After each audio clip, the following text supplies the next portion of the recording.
안녕하세요. 안녕하세요. 네.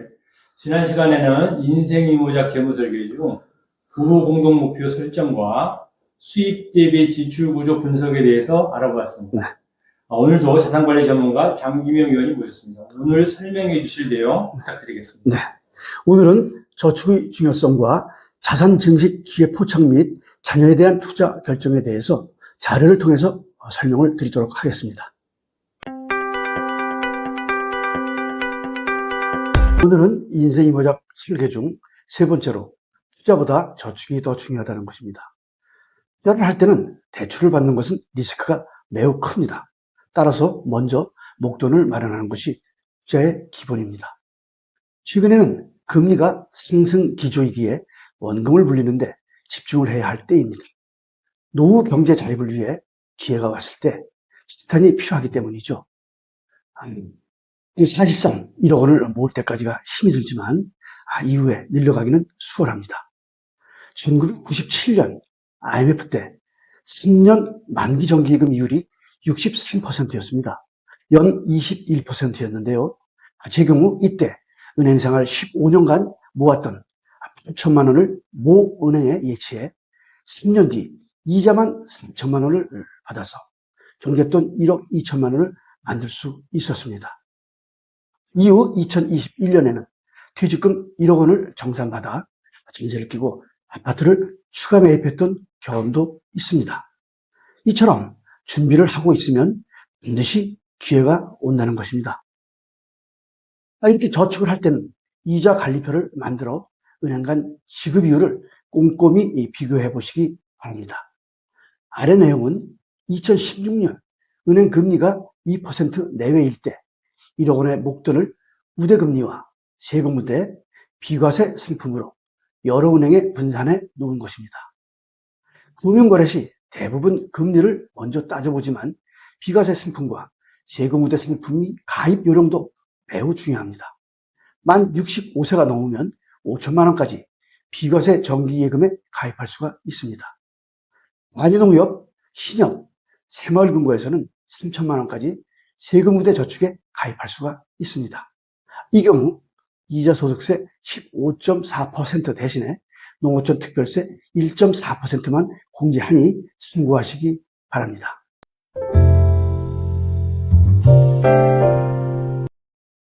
다음은 네 번째인 재산 증식 기회를 포착하라입니다. 일반인들의 자산은 대부분 부동산, 주식, 예금으로 되어 있는데 투자 전문가들은 부동산 경매, 주식 매매로 수익을 실현하라고 강조합니다. 이는 전문 지식과 경험 부족으로 접근이 쉽지 않죠. 특히 주식으로 부자가 된 사례는 흔치 않습니다. 주변에 전문가라는 증권사 지점장들이 주식으로 돈을 벌었다고 하는 그런 얘기를 들어본 적이 없습니다. 따라서 은퇴자들은 재산 증식을 위해 내 집에 대한 분석 자료를 집중해서 매도하라는 것입니다. 이것이 추가 비용이 없는 노후 그 방법입니다. 재산 증식 기회를 포착하기 위한 부동산 분석 자료를 공유해 보도록 하겠습니다. 아래 그래프는 과천 지역 부동산의 30년간 가격 변동 자료입니다. 그래프의 원 모양을 잘 살펴봐 주시기 바랍니다. 제 경우를 보면 1996년 2억 4,600만 원의 집을 샀는데 2007년 노무현 정부 때 12억 원까지 올랐습니다. 이후 2015년 박근혜 정부 때 7억 원으로 떨어졌다가 2017년 문재인 정부에서 12억 원으로 다시 올랐고 4년 뒤 2021년에는 22억 원으로 2배가 뛰었습니다. 2024년 최근에는 17억 원대를 보이고 있습니다. 부동산 그래프에 대한 엑셀 자료 작성 요령을 알려드리겠습니다. 표 내용을 보시면 위에 가로줄에는 각 연도를 매년 기입을 하시고 세로줄에는 분기별로 3, 6, 9, 12호를 그렇게 기입합니다. 그리고 매년 분기별로 부동산 시세를 기입해 갑니다. 자료가 3년 이상 쌓이게 되면 데이터베이스 자료가 됩니다. 따라서 가격 정보가 많이 쌓일수록 분석이 수월하겠죠. 이렇게 해서 향후 이사갈 지역을 정해놓고 내 집과 함께 분석을 해보라는 것입니다. 서울 시내 큰 집을 최고가에 팔고 서울 외곽의 작은 집으로 이사를 한다면 현금 확보가 가능하겠죠. 이때 집을 사고 파는 것은 동시에 해야 합니다. 이는 부동산의 가격 변동 리스크가 크기 때문이죠. 이것이 은퇴 시기에 현금을 확보할 수 있는 마지막 기회입니다. 다음은 아파트 매입 분석 방법을 한번 알아보도록 하겠습니다. 내 자료는 향후 제 자식들이 집을 살 곳을 경기도 평촌과 인도권 지역으로 정해놓고 지하철이 가까운 24평 아파트를 분석해 본 것입니다. 위에 공작 구형 아파트는 평촌에서 13분 거리에 있고 아래에 있는 삼성 아파트는 인도권에서 7분 거리에 있습니다. 2017년 최저가와 2021년 최고가를 분석하고 30에서 40% 하락했던 2022년 말을 분석해 매입 목표가로 정해봤습니다. 2017년 최저 가격을 목표로 공작 구형 아파트는 4억 원, 삼성 아파트는 5억 원으로 정한 뒤 부동산 추이를 지켜보고 있는 중입니다. 항상 투자의 기본은 어깨에서 팔고 무릎에서 사라는 것이죠. 따라서 인도권 소재 아파트는 목표 가격인 5억 원에 대한 그 무릎을 6억 원으로 상향 조정해서 현재 하락 중인 매입 시기를 기다리고 있는 중입니다. 여러분들도 이렇게 엑셀을 적극 활용해서 재산 증식의 기회를 만들어 보시기 바랍니다.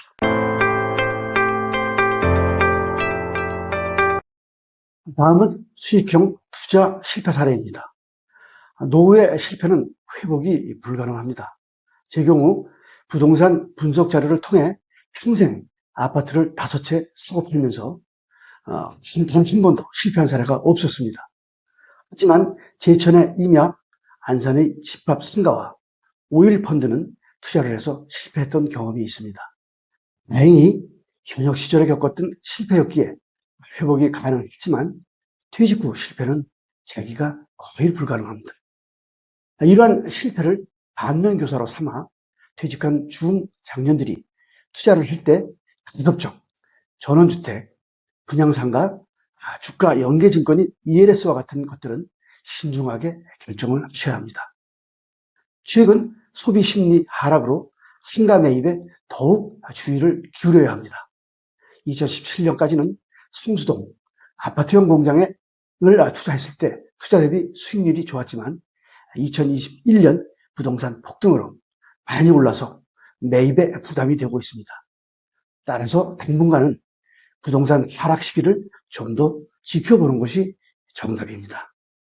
현재 신도시 집합 상가의 경우 장기 불황에 따른 공실률이 심각하고 오피스텔, 원룸도 공급과잉으로 투자 수익과 자생가치 하락이 우려되고 있습니다.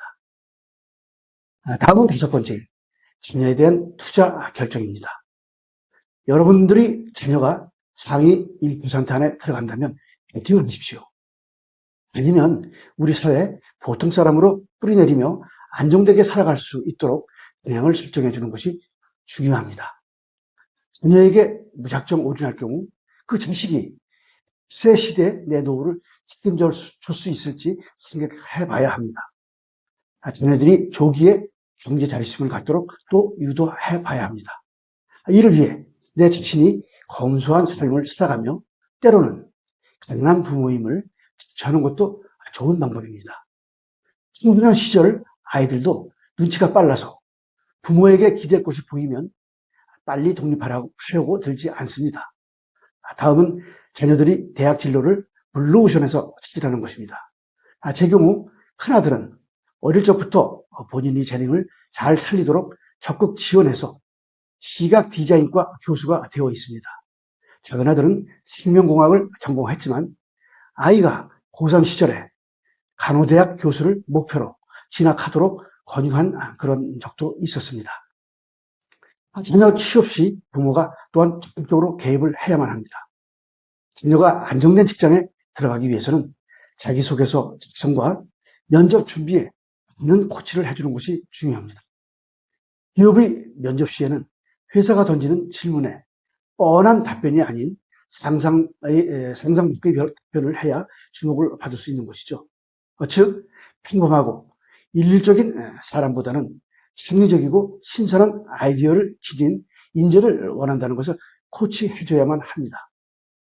여러분들이 퇴직 후 재취업을 해서 몇백만 원의 월급쟁이를 하는 것보다 내 자식들이 안정된 직장에 들어가는 것이 더욱더 중요한 일이기 때문입니다. 오늘은 자료를 통해서 인생이모작 재무설계 중 저축의 중요성, 재산 증식의 기회포착, 그리고 자녀 교육의 실질적 파악 등에 대해서 알아보았습니다. 오늘 말씀 감사드리고 다음 시간에 좀 더 자세하게 알아보도록 하겠습니다. 감사합니다. 감사합니다.